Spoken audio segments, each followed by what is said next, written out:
हाय दोस्तों, आप सबका स्वागत है आपके यूट्यूब चैनल भूतों की अनसुनी कहानियां। आज जो है मैं कहानी आपको बताने जा रहा हूं। इसका नाम है लड़की के अंदर घुसी जिन की आत्मा। चलिए बढ़ते हैं आज की कहानी की ओर। मित्रों, मेरा नाम सुरेश है और मैं पंजाब का रहने वाला हूं। आज मैं आपको मेरे मित्र के साथ घटित एक सच्ची घटना को बताने जा रहा हूं। मेरे मित्र का नाम दीपक है और हम बचपन से ही बहुत अच्छे दोस्त हैं और हम एक दूसरे को अपनी सारी बातें शेयर करते हैं। जब हम कॉलेज में आए थे तब दीपक की सगाई हो गई थी। वो उसकी मंगेतर जिसका नाम हिना था से बहुत ज्यादा प्यार करता था और वो दोनों मोबाइल में रात भर बातें करते रहते थे। एक दिन की बात है, उसने मुझे बताया कि वो अपनी मंगेतर से बात कर रहा था। दीपक ने उसकी मंगेतर को मिलने के लिए बुलाया था तो उसकी मंगेतर ने बदली हुई आवाज में बोली, तू ज्यादा मत बन वरना तेरे को वही दफन कर दूंगी। दीपक यह सुनकर एक बार तो काफी चौंक गया। फिर वह सोचा शायद वह मजाक कर रही होगी। फिर दीप फिर दीपक भी बोला, क्या कर लेगी तू मेरा, चल देखते हैं। वह उसे मजाक में बोला तो वो फिर बोली, आज रात देख तेरे साथ क्या होता है। यह कहकर उसने मोबाइल रख दिया।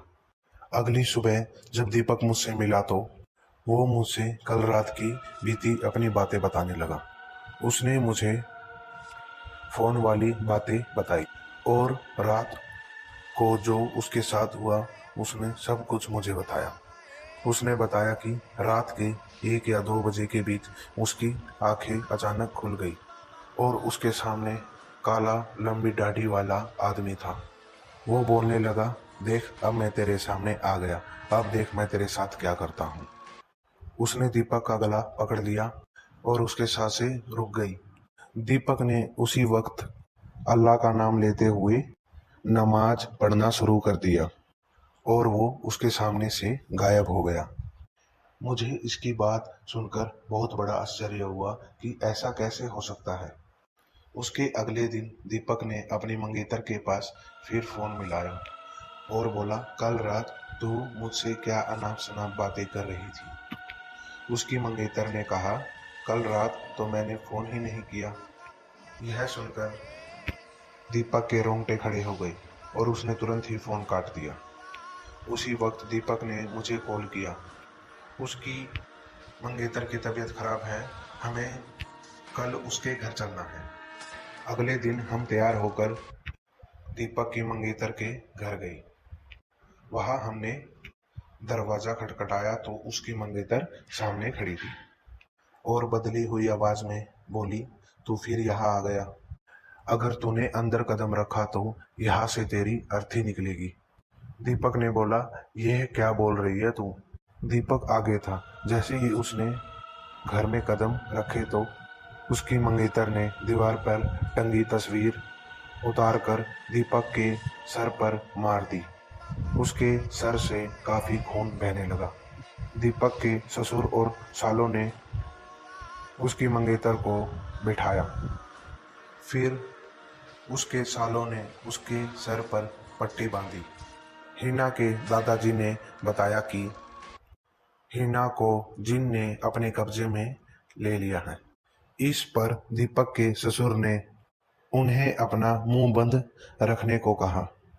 थोड़ी देर रुककर हम वहां से सीधे अस्पताल जाकर ढंग से पट्टी बंधवाई। अगले ही दिन दीपक का मुझे फोन आया कि हिना की बहुत ज्यादा तबीयत खराब है और वो अस्पताल में भर्ती है। दीपक ने बाइक निकाली और हम जल्दी से अस्पताल पहुंचे। वहां पर पहुंचते ही हमने डॉक्टर से हिना की तबीयत पूछी तो डॉक्टर ने बताया कि हिना की तबीयत बहुत ज़्यादा नाजुक है।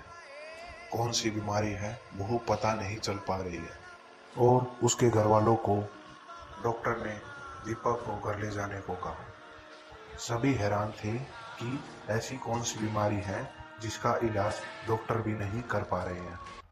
फिर उसके घर वाले हिना को अपने घर ले आए। हिना ने दीपक को अपने घर बुलाया और कहा कि अब मैं ज़्यादा दिन जिंदा नहीं रह पाऊंगी और तुम किसी अच्छी लड़की से शादी कर लेना। यह सुनकर दीपक की आंखों में आंसू आ गए और वह कहने लगा कि मैं तुम्हें मरने नहीं दूंगा। फिर हिना के दादाजी ने दीपक को एक बाबा जी के पास ले जाने को कहा। हम उसको बाबा के पास ले गए। बाबा ने बताया कि उसको एक बुरे जिन ने पकड़ लिया है, जिसकी वजह से वो इसके शरीर को नुकसान पहुंचा रहा है। अब बहुत देर हो गई है। बाबा ने बताया कि इसका एक ही इलाज है। यहाँ से 100 किलोमीटर दूरी पर एक दरगाह है, वहाँ इसका इलाज हो सकता है।